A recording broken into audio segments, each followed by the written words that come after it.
Chapter 29. There was a change in the weather, for the worse. The air became unbearably humid. Stanley was drenched in sweat. Beads of moisture ran down the handle of his shovel. It was almost as if the temperature had gotten so hot that the air itself was sweating.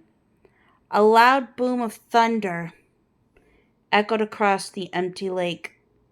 A storm was way off to the west, beyond the mountains. Stanley could count more than 30 seconds between the flash of lightning and the clap of thunder. That was how far away the storm was. Sachar was a great distance across the barren wasteland. Usually, Stanley couldn't see mountains at this time of day.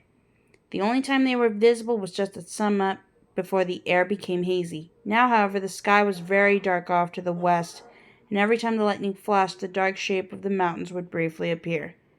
"Come on, rain!" shouted Armpit. "Blow this way!" "Maybe it'll rain so hard it'll fill up the whole lake," said Squid. "Maybe we can go swimming." 40 days and 40 nights, said X-Ray. "Guess we better start building us an ark. Get 2 of each animal, right?" "Right," said Zigzag. 2 rattlesnakes, 2 scorpions, 2 yellow-spotted lizards. The humidity, or maybe the electricity in the air, had made Zigzag's head even more wild-looking. His frizzy blonde hair stuck almost straight out. The horizon lit up with a huge web of lightning. In that split second, Stanley thought he saw an unusual rock formation on top of one of the mountain peaks. The peak looked to him exactly like a giant fist with the thumb sticking straight up.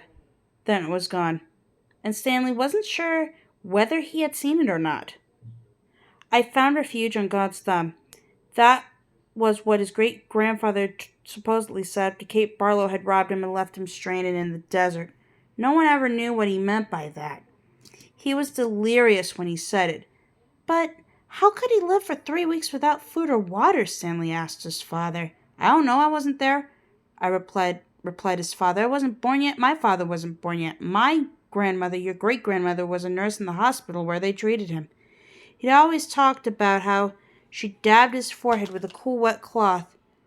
He said that's why he fell in love with her. He thought she was an angel." "A real angel?" His father didn't know.